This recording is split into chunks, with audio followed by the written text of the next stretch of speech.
As-salamu alaikum. Welcome back to Sufi Essence with Hammad Syed. Part 7.23. The Heights, Surah Al-A'raf. We continue our intellectual and a spiritual journey through the sublime and the magnificent verses of Surah Al-A'raf, arriving at a critical and a pivotal juncture in the timeless saga of Prophet Musa. Peace be upon him and the tyrannical Pharaoh.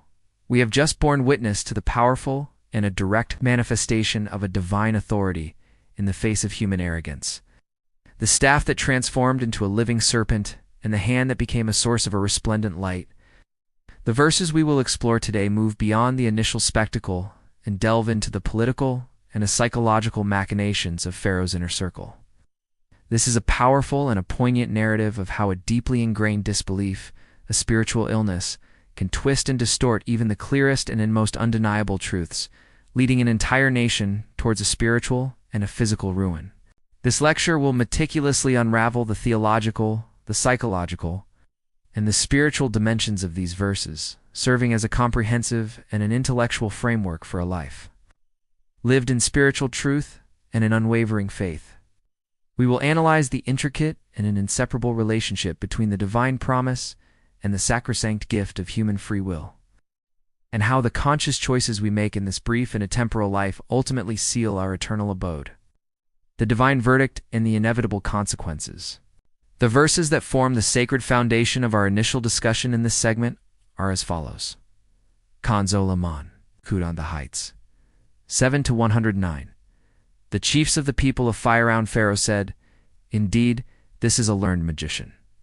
This verse, Kanzul Iman on the Heights, 7-109, serves as a damning and a chilling indictment of a spiritual and a political elite that is more concerned with preserving its own power than with acknowledging the truth.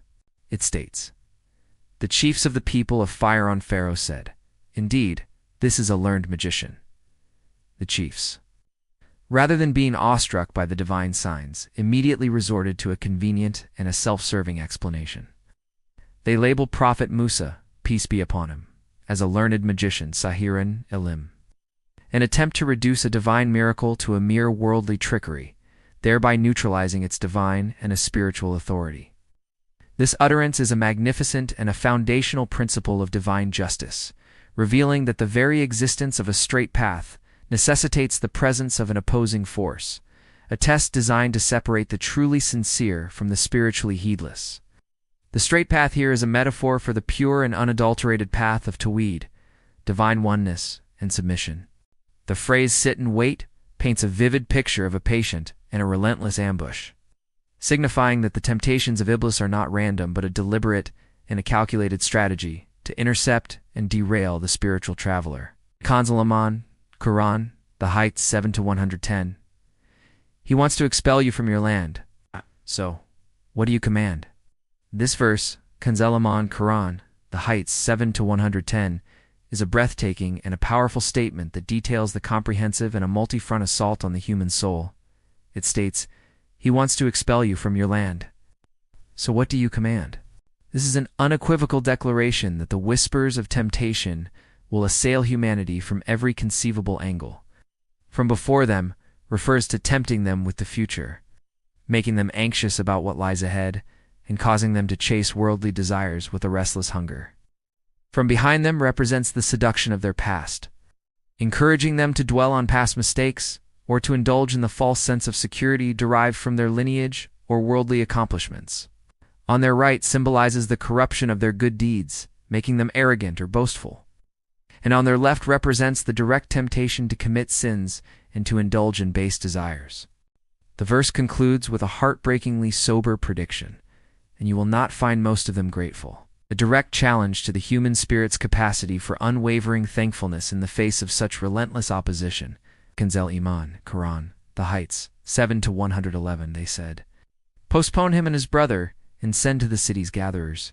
This verse, Kanzul Iman, Quran, the Heights, 7-111, serves as a dramatic and a definitive culmination of the divine discourse, a verdict that seals the fate of the spiritually arrogant and their followers. It states, "They said, postpone him and his brother and send to the city's gatherers." This utterance is a powerful and a magnificent statement that establishes the principle of absolute divine justice. The word disgraced Madoman signifies a state of complete and utter humiliation, a direct consequence of Iblis's pride and a rejection of divine command. The verse then reveals the terrifying reality for those who choose to follow him, a truth that serves as a chilling warning for all of humanity. It is a powerful reminder that their baseless spiritual rebellion and their arrogant inventions were not based on divine revelation, but on assumption, dan, and falsehood, kazib, and that for this they will receive their just recompense. Sufi perspective, the inner pharaoh and the quest for spiritual freedom from a Sufi perspective. The story of Prophet Musa, peace be upon him, and Pharaoh is not merely a historical account, but a profound and a living allegory for the spiritual journey of every human being. The Sufi understands that the journey from the slavery of the nafs, the lower self, to the spiritual freedom of the ruh, the spirit, is the ultimate battle. The tyrant Pharaoh is the perfect and a powerful symbol of the nafsi amara, the commanding self, the part of the soul that commands us to evil, to arrogance, and to rebellion against Allah. This inner Pharaoh is constantly telling us, I am your highest Lord. Ana Rabukum, Alele, a whisper that seeks to enthrone the ego and to make it the master of our spiritual kingdom. Prophet Musa, peace be upon him, as the messenger of divine truth, represents the AKL, the intellect that is guided by divine revelation, leading the soul away from the spiritual bondage of the nafs and towards the ultimate liberation of divine submission.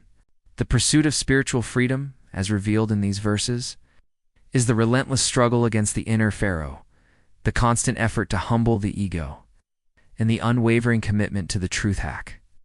That alone can set the soul free from the chains of shirk, polytheism, and a spiritual darkness. Commentary from Ziya-ul Quran, the wisdom of divine attributes and the nature of divine command. The Ziya-ul Quran commentary sheds a brilliant and a profound light on the theological and the spiritual dimensions of these verses. It highlights that the phrase Allah seals over the hearts of the disbelievers is not a preordained fate, but a divine consequence. The commentary explains that the word taba, stamping or sealing, is a divine response to a person's continuous and an intentional resistance to the truth. Just as a potter molds clay, so too does a person's repeated choices harden their own heart. The divine seal is a manifestation of the divine attribute of Al-Adl, the just, a perfect and a beautiful act of justice that reflects a person's own self-inflicted spiritual state. It is a powerful reminder that the true nature of divine justice is not an act of a divine caprice, but a divine and an unerring response to human free will. The commentary beautifully and articulately makes it clear that the ultimate spiritual ruin of a person is a direct result of their own actions and not a result of a preordained and a divine fate. The divine verdict and the inevitable consequences. We now continue our intellectual and a spiritual journey through the magnificent verses of Surah Al-A'raf, examining the profound consequences of disbelief and the ultimate reward of a life of faith. Kanzul Iman Quran, the heights, 7 to 112, who will bring to you every learned magician. This verse, Kanan Quran, the heights, 7 to 112, is a chilling statement on the nature of a spiritual and a physical injustice. It is a direct and a powerful commentary on the reality that a state of spiritual heedlessness and a transgression inevitably leads one to a state of spiritual and a physical loss. The verse states, He said, Get down, some of you to some others as enemies. And for you, on the earth is a lodging and enjoyment for a time. The prohibition of the tree was not an arbitrary denial, but a precise and a simple test of obedience, a singular boundary in a realm of infinite bounty. The verse then provides the profound and a spiritual reason for the command, lest you be among the wrongdoers. This is a sobering reminder that a person's spiritual state is a direct reflection of their inner intentions and their outward deeds, and that a single act of disobedience can cast a shadow upon the soul. Hadith with reference. The guidance of Allah and the unwavering nature of His promise. The Prophet, peace be upon him, taught with profound wisdom on the themes of these verses, emphasizing the importance of belief in the unseen and the immense reward of seeking the company of the sincere. The Prophet, peace be upon him, taught, The people of paradise will be the believers, and the people of hell will be the disbelievers. This hadith is found in Sahih al-Bukhari, hadith number 7476. This profound hadith directly relates to the verses on divine judgment. It provides a direct and a definitive answer to the question of a person's ultimate abode, confirming the divine truth that a person's spiritual state in this life determines their spiritual state in the hereafter. The Prophet, peace be upon him, also taught, every person will be held accountable for their deeds on the Day of Judgment. This hadith is found in Sahih al-Bukhari, hadith number 6535. This hadith, while not directly related to the verses, is a powerful and a timeless lesson that the best form of worship is not just in ritual, but in our character. It is a reminder that our actions are a manifestation of our inner state, and that the best form of spiritual worship is to embody the divine names and attributes in our character. The hadith also gives a subtle promise that this vision is reserved for the hereafter, a magnificent reward for the righteous. The theological implications, the inevitability of judgment, and the rejection of free will. The verses in this section are a direct and a powerful refutation of the philosophical position that denies the existence of a day of judgment. They serve as an unequivocal statement that this life is not an end in itself, but a brief and a fleeting test for a greater and a more profound reality. The verses also serve as a subtle refutation of the philosophical position that a person's actions are not a result of their free will. The verses state that a person's spiritual blindness is not a result of a divine injustice, but a profound act of a spiritual self-destruction. The verses also serve as a beautiful reminder that a person's sincere efforts, no matter how insignificant they may seem, are known to Allah, and it is their sincere efforts that will be the ultimate source of their spiritual success. Our comprehensive analysis of the verses of Surah Al-A'raf reveals a profound and interconnected argument for the absolute oneness of Allah. The surah masterfully transitions from the ultimate futility of denying the hour to the ultimate absurdity of polytheism. It teaches us that this life is a brief and a fleeting test, and that true existence and a success lie in the hereafter. The verses beautifully illustrate the nature of spiritual blindness, which is a consequence of a willful denial, and they offer a profound lesson on the interconnectedness of all living things.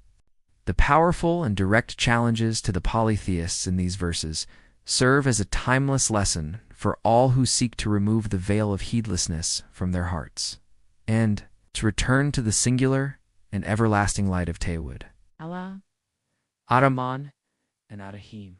Fill your heart with the light of His truth and grant you the spiritual insight to recognize His signs in every aspect of creation.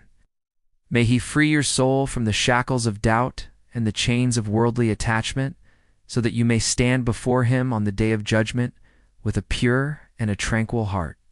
May He make your efforts a source of profound reward, and your channel a beacon of guidance for all who seek spiritual clarity. May He grant you the profound and an unwavering steadfastness on the path of truth. And may your work be a testament to His magnificent names, Ar-Rahman and Ar-Rahim.